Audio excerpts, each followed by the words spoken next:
Oh, say, can you see by the dawn's early light what so proudly we hailed at the twilight's last gleaming, whose broad stripes and bright stars through the perilous fight o'er the ramparts we watched were so gallantly streaming, and the rockets glare, the bombs bursting in air, gave proof through the night that our flag was still there. Oh, say does that star-spangled banner yet wave o'er the land of the free and the home of the brave? Halt, right shoulder, halt! Halt, holster, halt!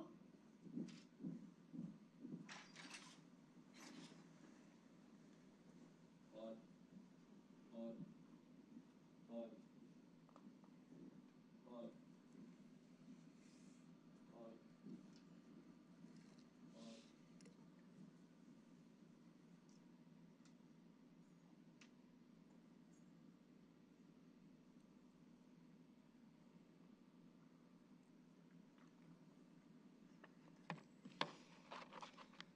Good morning. Would you join me in prayer? Dear Lord, one of the greatest gifts one can give or receive is the inheritance of heritage. And that gift of faithful living, hard work, and inspiration is continued from our founding fathers through today. And so we are so thankful for the DLA employees here today who have gone before and left us a better organization than when they came. May the stories we hear today inspire us to leave lasting legacies to our colleagues, our families, and our communities. Amen. Please be seated. A special welcome to our host, Lieutenant General Darrell K. Williams, Director of the Defense Logistics Agency, and his wife, Myra, Ms. Kristen French, Principal Deputy Assistant Secretary of Defense for Logistics and Material Readiness, Mr. Ted Case, DLA Vice Director, Dr. Renee Roman, DLA Headquarters Chief of Staff, Command Master Chief Sean Bromstedt, DLA Senior Enlisted Leader, our Hall of Fame inductees, their family members and friends, past Hall of Fame inductees, current and former members of the Senior Executive Service and other DLA senior leaders, and employees of DLA. Today, we honor 5 former members of the DLA team who demonstrated unique and enduring contributions in support of our mission. Their contributions helped shape DLA into America's premier combat logistics support agency, a mission that we all proudly execute. They are true representatives of the DLA spirit, and it is our privilege to honor them today. This year's inductees are Lieutenant General Kathleen M. Gainey, U.S. Army retired, Ms. Deborah Greger, Mr. Donald E. Peshka, Ms. Mary L. Studevant, and Mr. Larry L. Wilson. The inductees here today will each be presented with a medal and a commemorative plaque. In addition, they will receive a congratulatory letter from the DLA Director, a DLA Hall of Fame lapel pin, and Director's coin. Each inductee's spouse will also receive a certificate of appreciation. Before we begin the formal inductions, please join me in watching a special presentation highlighting the careers of this year's Hall of Fame class.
Our host for today's ceremony, Lieutenant General Williams, directs an organization responsible for providing a variety of logistics, acquisition, and technical services to the military services and other federal agencies in peace and war. This worldwide mission is performed by 25,000 military and civilian logistics professionals. Please welcome the DLA Director, Lieutenant General Williams.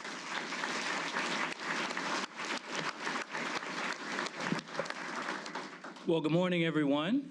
I have always felt that you can tell a great deal about the character and about the values of an organization by the way in which it honors its people. And so this morning's Hall of Fame ceremony is as much about this great agency as it is about our teammates that we will induct into the Hall of Fame. And so thank you for that introduction, and thank you to Chaplain Birch for the inspiring words. He always seems to have a knack for saying just the right things for just the right kind of an occasion. I also want to acknowledge our Military District of Washington Joint Color Guard and our anthem soloist who did such a magnificent job, Gunnery Sergeant Sheffield. I want to say thanks to all of you for coming out today. And before I get too far underway, I'd like to thank all of you for coming. This is a special day for DLA, where we honor the lives and indeed the legacy of what I like to refer to as the game-changing emeritus members of our DLA family. And so I'm thrilled we could all be here to participate in what really is a celebration. An event like this doesn't happen just by itself. As you might well know, I think almost everywhere I went today and leading up to this event, I saw a member of the J1 team. And so to our great J1 team and to our protocol team who helped to put on this great event today and to make contact with all of our Hall of Fame inductees, I want to extend my personal thanks. And so to all of you who helped to put this ceremony together, I would ask you all to give them a round of applause.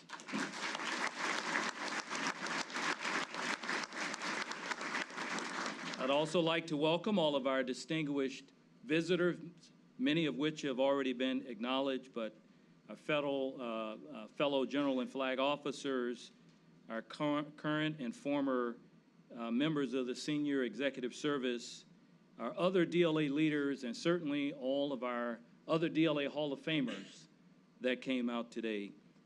Certainly my own Vice Director, Ms. French, Kristen, who is also a DLA alumnus, the Principal Deputy Assistant Secretary of Defense for Logistics and Material Readiness. Thank you for coming out today.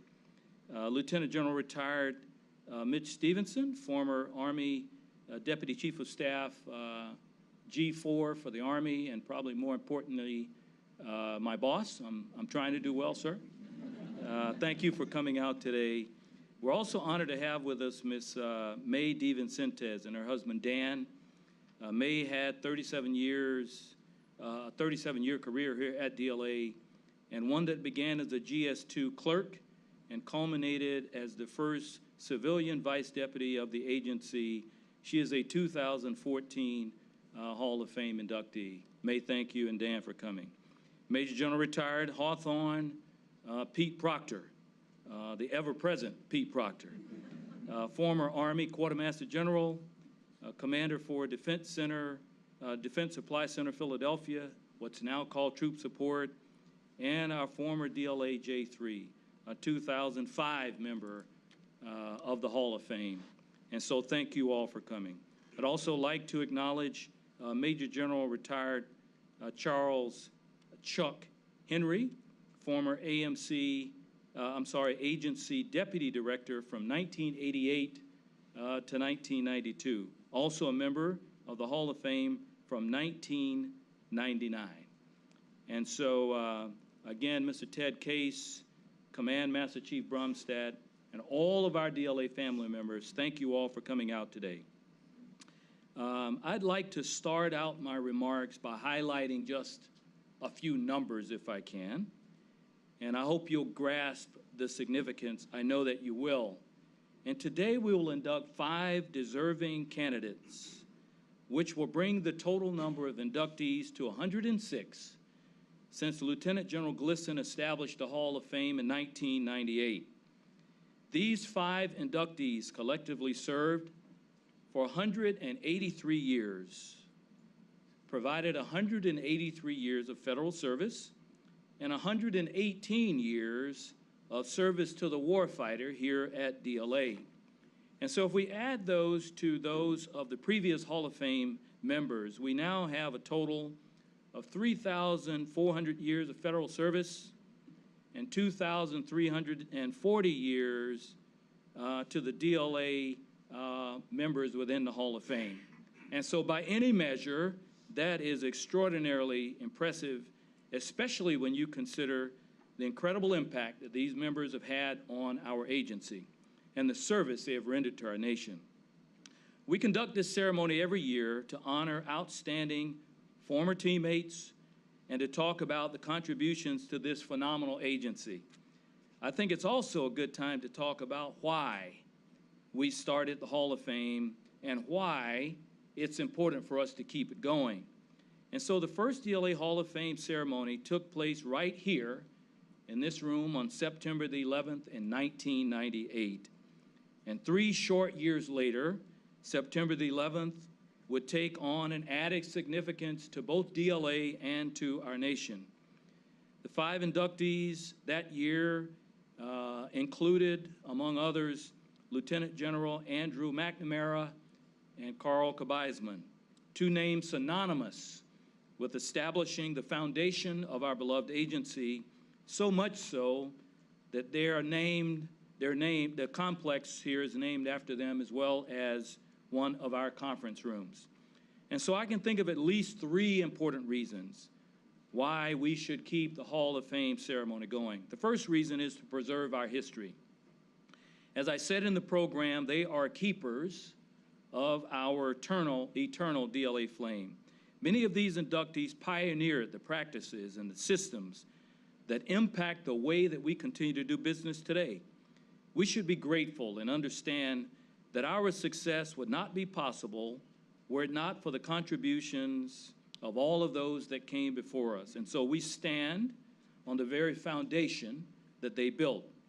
An example, a current example, just look at what DLA is doing as directed by the Federal Emergency Management Agency and Office of Secretary of Defense in support of Hurricanes Harvey and Irma relief support efforts. As I speak, 125 people deployed. We provided over 1 million gallons of fuel, received and distributed over 2,500 trailers through our deployable depots, and issued over 35,000 meals and 1.5 million liters of water. Phenomenal. And as we speak, we have received new requirements to send 80 generators to Puerto Rico and to the Virgin Islands in support of Hurricane Maria relief efforts. And so the second reason is to promote our values. And on this occasion, we talk about integrity, we talk about resiliency, diversity, innovation, accountability, and excellence, because all of our inductees readily displayed these values. And so hearing their inspiring stories motivates us to pursue these values in our daily work. And third, the Hall of Fame gives us a chance to celebrate excellence. Here we have examples of phenomenal leaders who set the bar extremely high and establish aspirational goals. There are role models, in many cases, mentors to several people sitting in the audience, and we should celebrate their contributions. And so preserve our history, promote our values, celebrate excellence. These are the compelling reasons to keep the Hall of Fame going. And so as we honor Kathleen and Deborah and Donald and Mary and Larry today for their inspiring leadership and indeed their contributions, this celebration is also about motivating you and about motivating me as we focus on the future. And so it's about motivating us to come up with ways to move this great agency forward in the decades to come. And like what we're doing through the strategic plan, our new strategic plan, that will be published in November. That plan honors the commitments that you all made decades ago to the warfighter, to people and culture, to accountability, and to strong partnerships. And it also looks towards the future to meet the needs of the Department of Defense and our nation through DLA's global presence, postured for rapid response and support to the whole of government. A brilliant future built on a foundation laid by an extraordinary past, many embodied in these Hall of Fame inductees that you will see in a few moments. And that brings us to this year's inductees into the Hall of Fame. Lieutenant General Kathleen Gainey served as the DLA Distribution Commander from 2002 to 2004. Under her leadership, DLA Distribution hired and trained over 300 additional employees to help meet the surge requirements as a result of 9/11. Not an easy task. She also oversaw a program that enhanced the organization's ability to deploy civilians into contingency operations. Lieutenant General Gainey, you were the right commander at the right time, and our nation continued to leverage her considerable expertise through future assignments as the Joint Staff J4 and the Deputy Commander for U.S. Transcom. Thank you for your 35 years of military service and for your steadfast support to the warfighter through your work at DLA. Please give her a round of applause.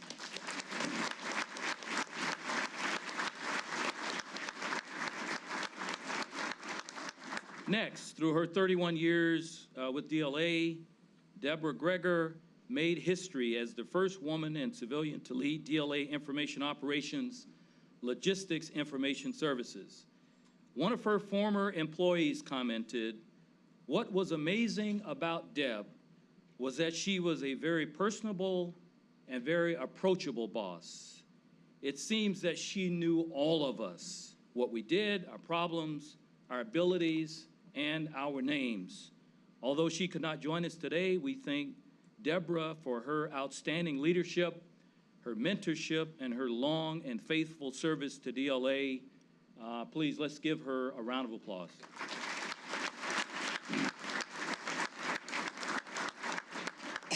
And then, of course, there's Mr. Don Peshka. Once said that what makes him most proud is the fact that each day when he went into his office, he would put aside everything that was going on in his life, in some cases, to concentrate on one thing and one thing only: the men and women of our armed forces who rely daily on everything that DLA does. The impact of Don's great work at DLA Energy can still be seen today in Energy's quality assurance mission, its fuel support to the combatant commands, and the work of the International Agreements Office. After his retirement, Don was honored with the Undersecretary of Defense for Acquisition Technology and Logistics Acquisition and Contracting Legends Award in January of 2016, and he was inducted into the DLA Energy Hall of Fame in May of 2016. Thank you, Don, for your service to DLA Energy, to DLA, and to our nation. Let's give him another round of applause. Thank you.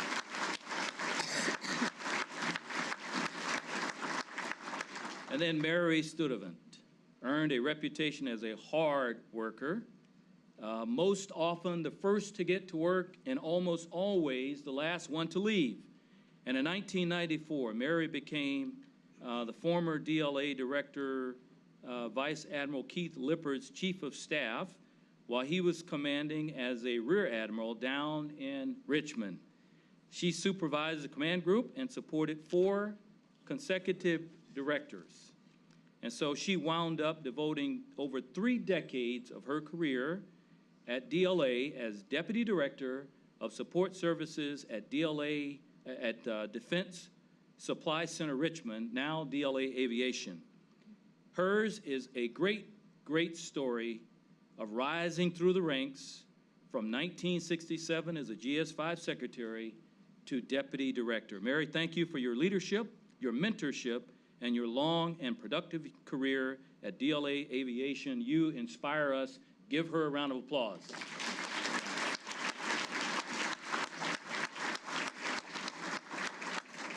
Mr. Larry Wilson spent 20 of his 37 years of federal service with DLA, a distinguished career that led to his appointment to the federal senior executive service. Larry rose through the ranks of the newly formed DLA Information Operations to become its executive director of enterprise solutions. He drove the division to make long-needed reforms and develop systems that we still rely upon today. And while being a force behind significant information technology improvements, Larry was also a leader with a personal touch. My deputy, Ted Case, worked with Larry and stated that despite ending up with more than 3,000 employees, Larry made each one feel absolutely appreciated. And so, Larry, we appreciate you right back. And so let's give Larry a round of applause. Huh?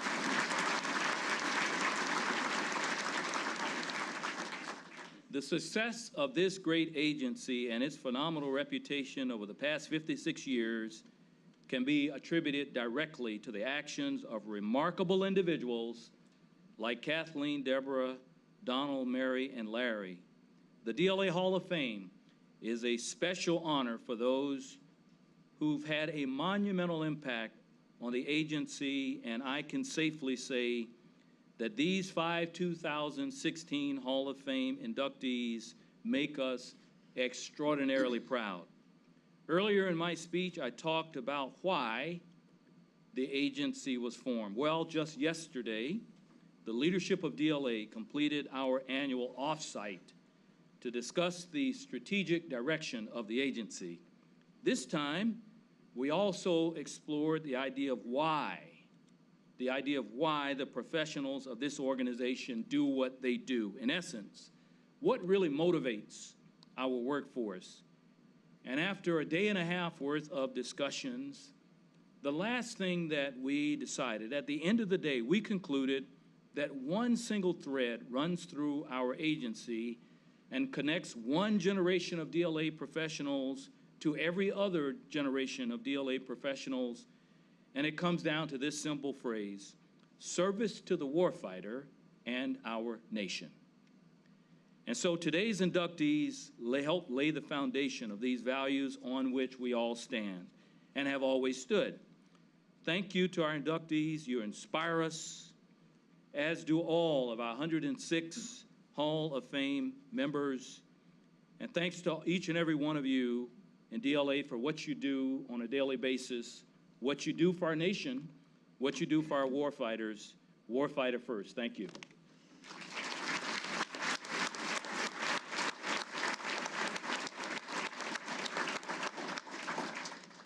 Thank you, sir. Would Command Master Chief Bromstedt please join the director in honoring our inductees?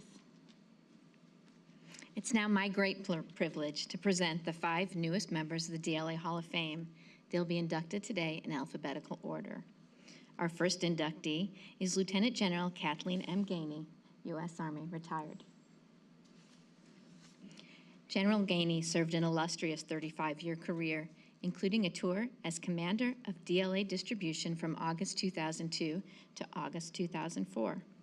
Building on lessons learned from 9/11, she forged the DLA distribution Emergency Essential Personnel Program, enhancing timely response to critical contingency requirements. Under her leadership, DLA distribution solidified its future role as a full-spectrum distribution and transportation provider to DoD customers.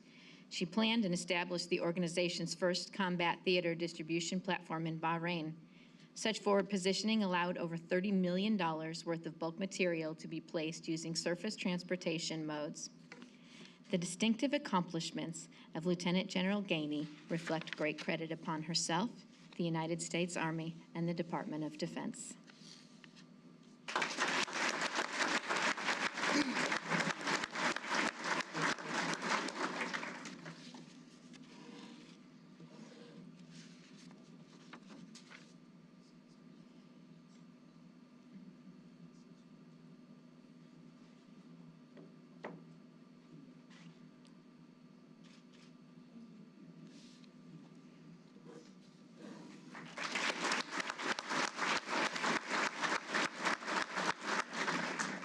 Our second inductee is Ms. Deborah L. Greger.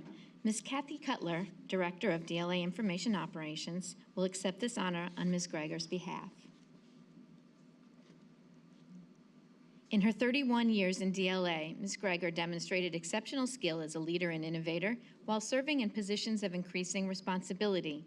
She began her career in 1982 as a computer assistant for the Defense Logistics Service Center, transferring to the Defense Reutilization and Marketing Service in 1987 and rejoining the Defense Logistics Service Center in 1989. In 2006, she assumed the role of Executive Director and later Deputy Director of the Defense Logistics Information Service. Her career culminated as Director of DLIS, the first civilian and the first woman to hold this prestigious position. Her keen sense of the mission and ability to get things done were instrumental in providing the most valuable service to the warfighter.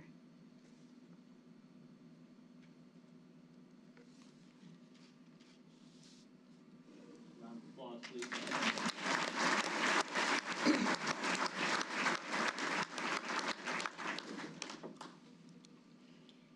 Our third inductee is Mr. Donald E. Peshka. Mr. and Mrs. Peshka's daughter, Ms. Deborah Jacobs, will accept the spouse certificate of appreciation on her mother's behalf. Would Ms. Jacobs please join her father on stage?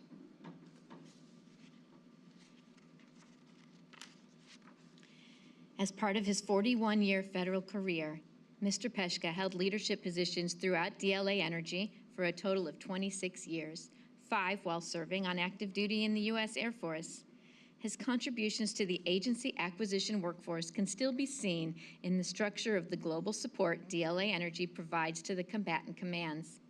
The Defense Reform Initiative of 1997 brought about the reorganization of the Defense Fuel Supply Center into today's DLA Energy.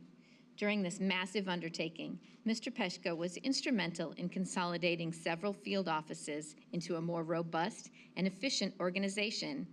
He forged long-lasting relationships with industry and key strategic suppliers and built high-performing, multifunctional acquisition teams. These contributions and attributes are today's department-wide initiatives known as Better Buying Power.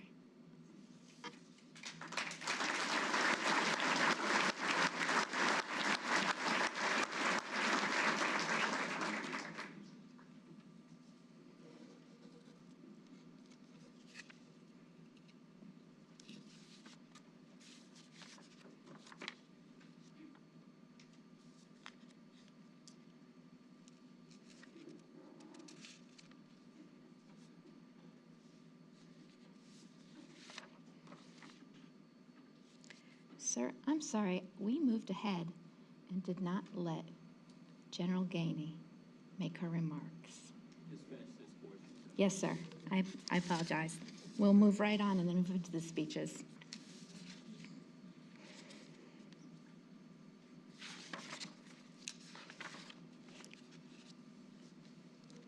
Our fourth inductee is Ms. Mary L. Studevant. Would Mr. Studevant please join his wife on the stage?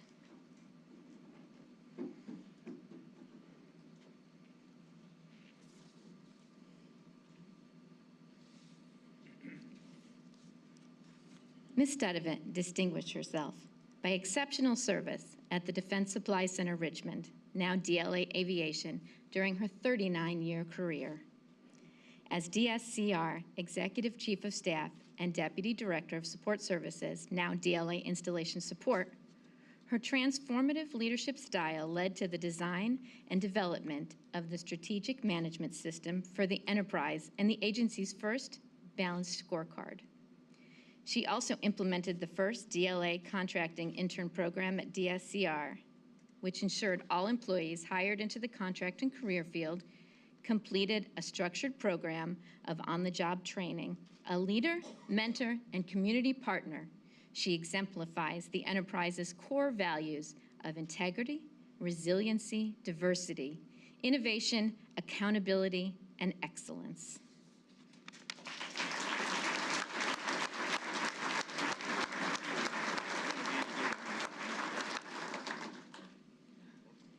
Our fifth and final inductee is Mr. Larry J. Wilson. Would Dr. Johnson please join her husband on the stage?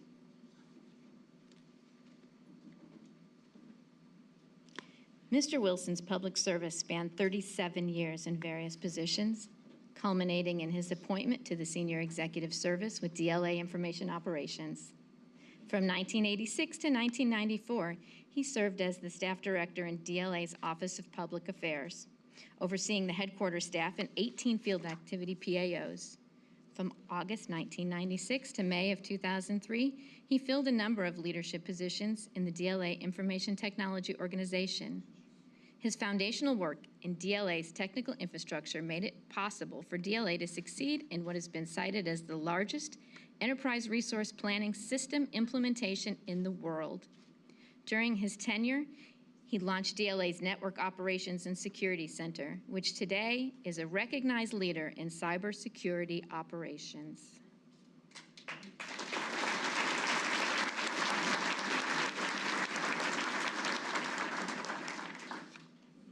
We're now honored to hear from our inductees themselves. General Gainey.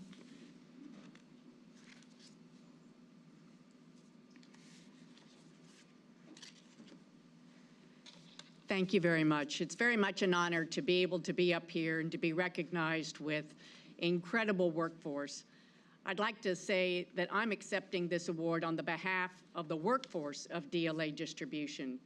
It was their innovation, it was their dedication, and their selfless service that made all of those things happen. To Admiral Lippert, I thank you for believing in us and empowering us and allowing us to make those changes that we needed to create things like mixed pellet and pure pellet. And I'd like to thank the JDERs that gave me the support when I was up at DLA Distribution, and the JDERs, the directors at DLA Distribution, because they were the real workhorses as well, providing the guidance, the foundation that I could have never believed was possible. And to Miss Phyllis Campbell, who just made the impossible happen in teaching me about DLA Distribution. So thank you.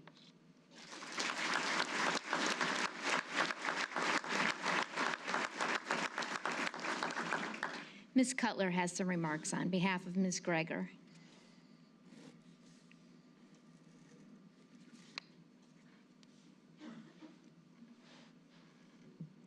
Yes, Deb asked that I make a few remarks on her behalf. So, my DLA family, I am honored to join the accomplished group of professionals that comprise the DLA Hall of Fame. Thank you to those who nominated me and participated in the award selection process. I apologize for not being here today to receive this honor in person. A previously planned family vacation conflicted with the dates of the ceremony. I thank the J6 leadership for accepting the award on my behalf. DLA allowed me the opportunity to spend a career, more than half of my life, doing meaningful work for our country. I feel very fortunate to have had a leadership role with the workforce of the DLA Logistics Information Services. The team in Battle Creek represents some of the most competent and results-oriented people in the business. This award is a reflection of their accomplishment. I am also grateful to the many professionals across DLA who mentored and teamed with me to achieve a variety of mission goals. The relationships and lasting friendships formed over the years are irreplaceable. Very respectfully, Deb Greger. Thank you.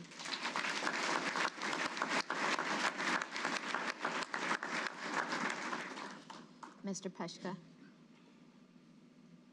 I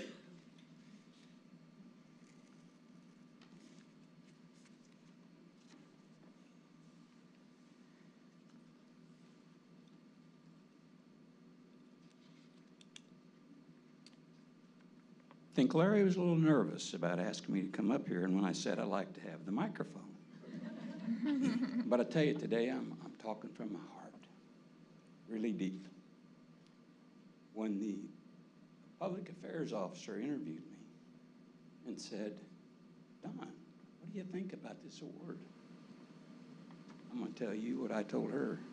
I'm astounded and I'm humbled, because I walked by that wall a lot when I was in this building, and I know who's on there. I worked for some of those people, and I never, in my wildest dreams, imagined that I would be nominated and accepted. What I want to say the rest of the day is about you.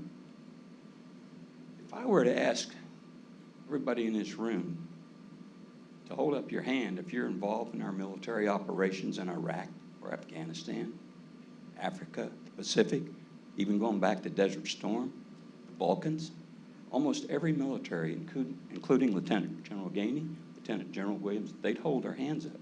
So would the rest of you. How many civilians in here or watching on TV would do that? Maybe a few. I want to tell you, every person in this room should hold their hands up. Because without you, the men and women in our armed forces put their lives on the line every day, couldn't do without you. And I'll give you some examples. Airplanes can't fly without jet fuel. Military ships, most of them can't do without diesel fuel.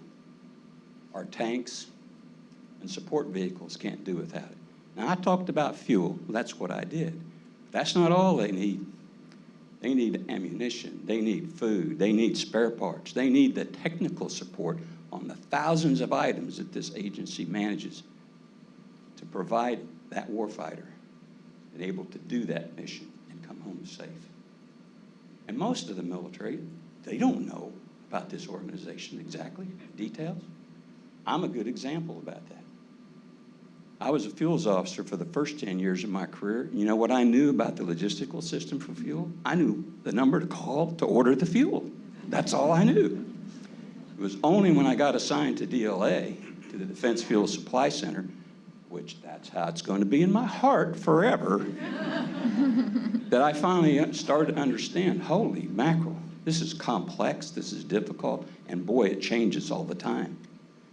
So like Lieutenant General Williams said, from that point on, I made it a passionate commitment to walk through those doors every day.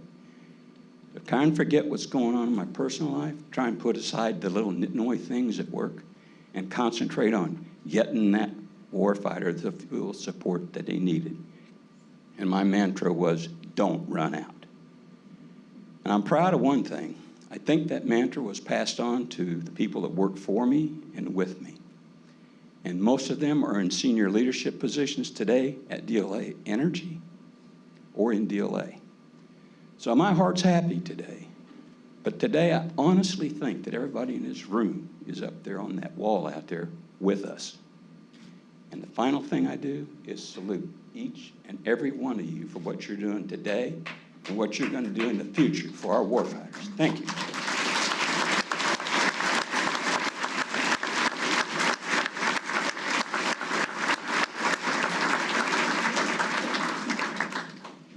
Ms. Studevant.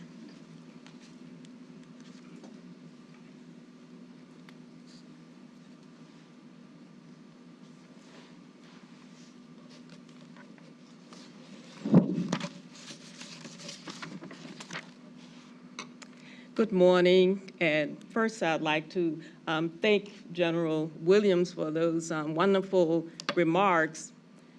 I met General Williams back in June when he did a change of command in Richmond, and I was so impressed with the ceremony, and especially when he recognized the spouse that was General Day's change of command. I thought that was such a touching moment. And little did I know that a few months from then, I would be here with my spouse, taking advantage of those same courtesies. So again, thank you so much. I'm just very humbled to be here receiving this award. Like many others say, there are just so many other people who crossed my pathway during my career, who enabled me to be here to accept this award. I just wish I could call all the names, but I know that's quite impossible. First, though, I would like to thank God for ordering my steps and guiding me so that I could give the very best to my country. Then, my family. I could not have done it without them. My husband, Roger, my son, Kevin, my daughter, Keisha, and her husband, Daryl. They have just been my rocks, and my safety nets have always been there for me, and I thank them. And the next person I would like to acknowledge is Admiral Lippert. Admiral Lippert could not be here today, but I just had to call his name because Admiral Lippert hired me as his chief of staff, and I just want to thank him for giving me that opportunity.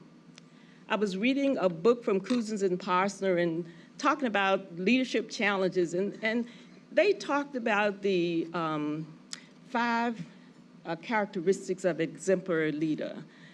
And they talked about how you would model the way, you would inspire a shared vision, challenge the process, and encourage the heart. And Admiral Lippert did all of those things, so I really thank him for that. The other person that I would just be remiss in thanking, he's no longer with us, but I can just feel his spirit in the room, and that's Mr. Frank Lotz. At different times in my career, Frank was my supervisor, he was my mentor, and he was my friend. As a role model, Frank shared things like the value of technical competence, being prepared, and then taking care of your people. He said, Mary, if you take care of your people, then your key performance indicators would take care of themselves. And of course, if Frank said it, I believed it, and I did it. And there was never a day that I walked into the office that you just had to accept everybody that came in the door. That single parent who had been up with the child, a sick child, all night, but still was showing up for work. Then there was a student who was kind of stressed out because they had exams to take. And then there was the husband who was working very hard to do the very best for his country. So following Frank's things that he had taught us, we accepted and tried to take care of those people. In reading, you heard that last year I was honored to have been inducted into the Aviation Hall of Fame in Richmond, and I would like to acknowledge my 3 champions, and they're here today, and I appreciate the fact that they made, 2 of them made the trip down from Richmond.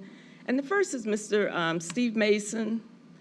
Hired Steve from the University of Virginia as an intern, and Steve just did not let us down.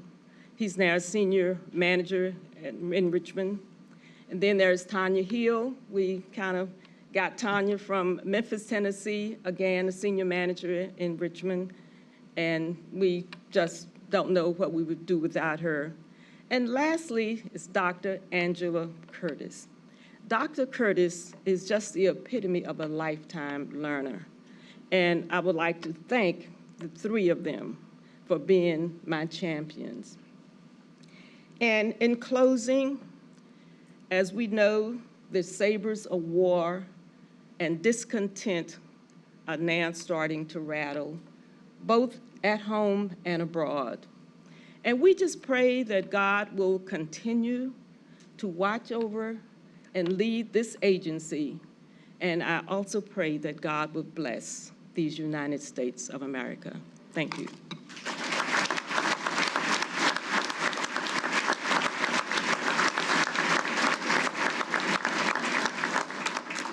Mr. Wilson.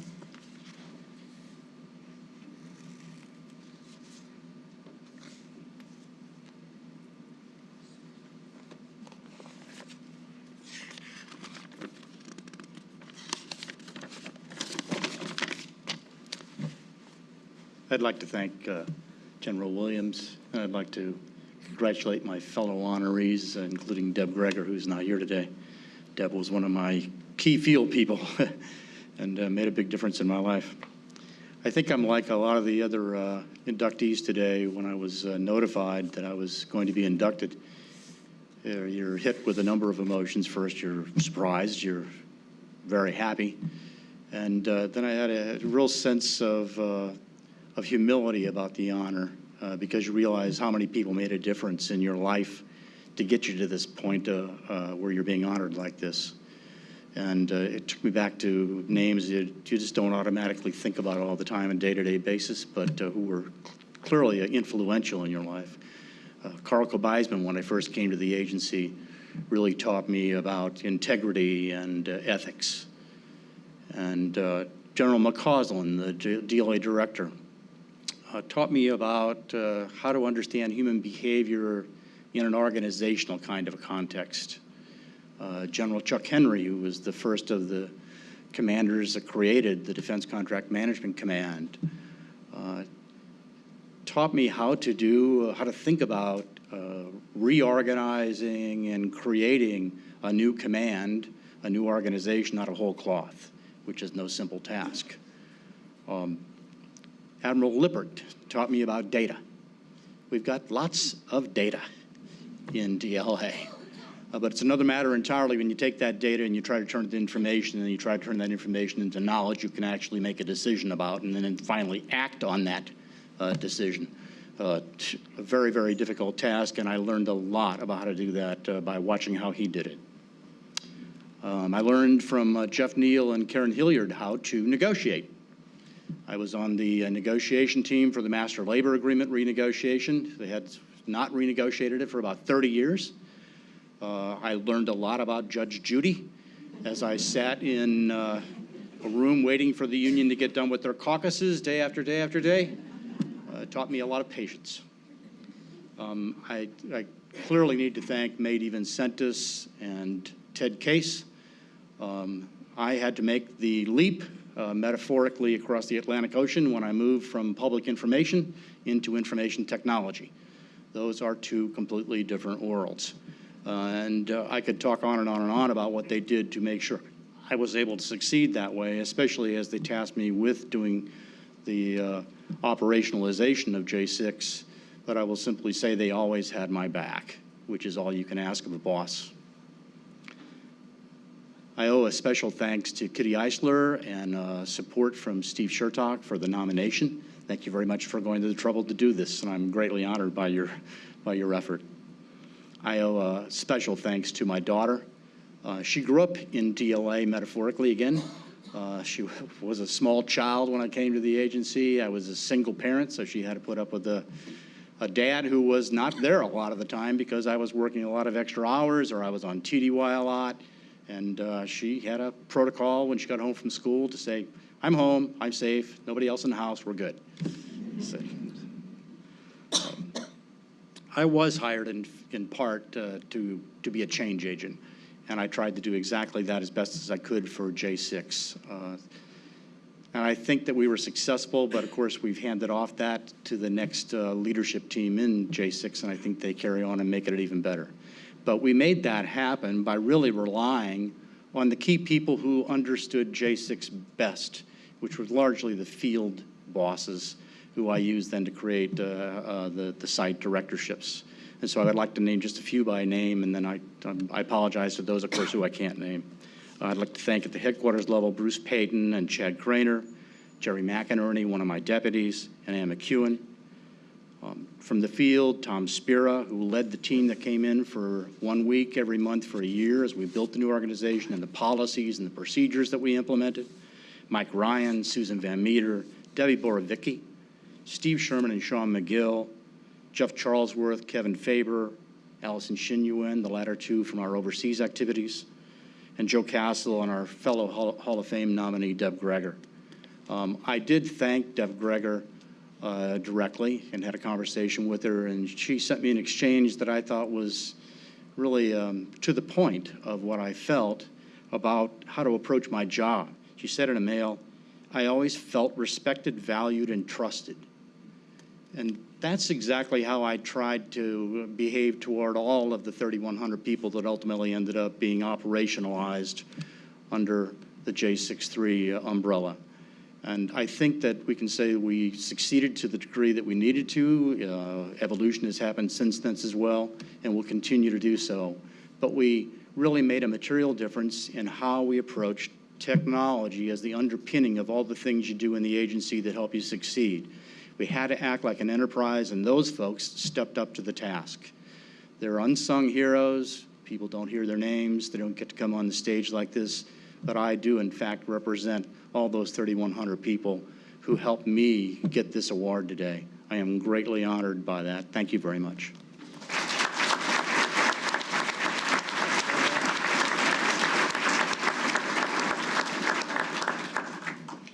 With the inductees who are present, please join General Williams and Command Master Chief Brumstead at center stage for a group photograph.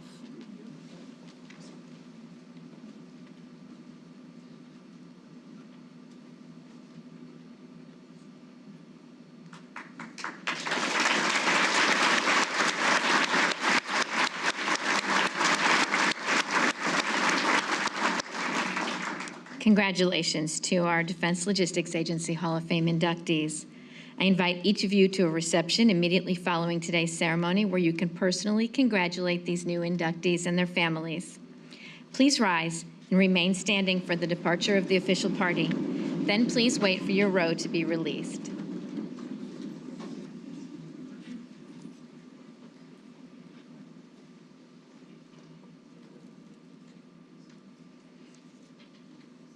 On behalf of the Defense Logistics Agency, thank you for attending today's ceremony and helping us make this a special event for our deserving Hall of Fame inductees.